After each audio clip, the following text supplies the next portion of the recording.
เจ้าสวัสดีเจ้าวันนี้มาปลากันไม่แล่เนาะช่องงูแจภาษาเมืองนะเจ้าวันนี้ไม่แล่ไปแกะเนาะแปดมาขายเห็ดหอบหนุ่มนะเจ้าไม่แล่ก็เลยซื้อแม่จะเอามาคั่วนะเจ้าคั่วเห็ดหอบใส่จิ้นหมูนะเจ้าส่วนผสมก็มีเนี่ยค่ะมีจิ้นหมูเนาะ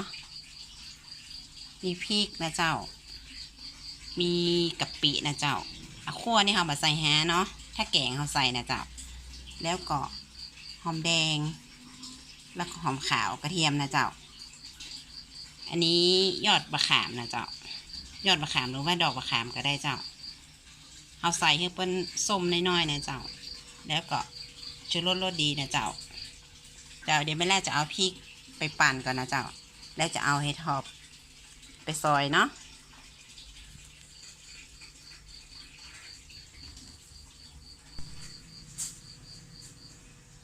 เจ้าเห็ดหอบนี่เราซอยแบบนี้นะเจ้า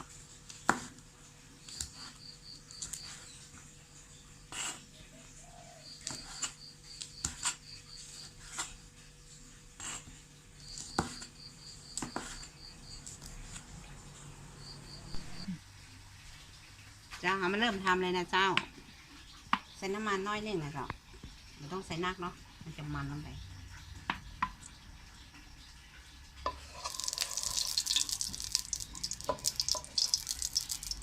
พริกใส่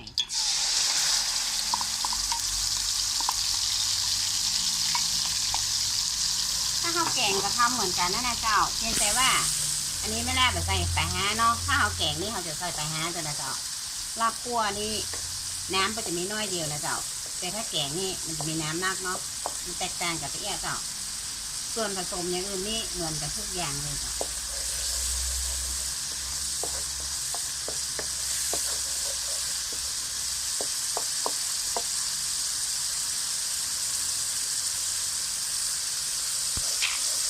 เจ้าคั่วพริกหอมแล้วก็เอา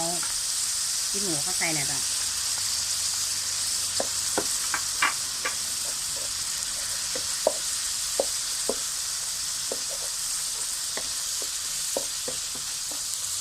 จิ้นหมูใส่แล้วก็เอาเห็ดหอบใส่เลยเนาะ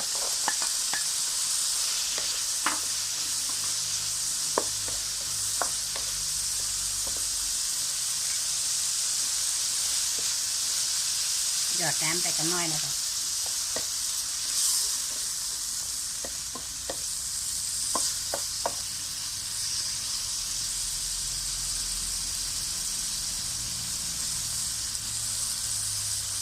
น้ำน้อยเดียวนะจ๊ะเพราะเราเป็นคั่วเนาะหอมใช้แกงเนาะ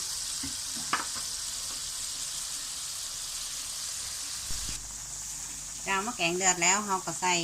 ดอกมะขามจ้ะหรือว่ายอดมันก็ได้เนาะมันต้องใส่นักนะจ๊ะมันจะส้มลงไปเนาะใส่น้อยๆนะจ๊ะมะฮุ่งมีรสมีกระบอกแล้วจ้ะ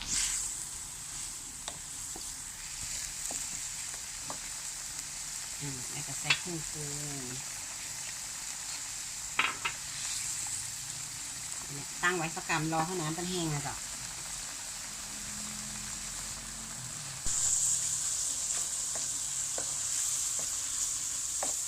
อันนี้ก็สุกเรียบร้อยแล้วเนาะปิดแก๊สเลยนะเจ้า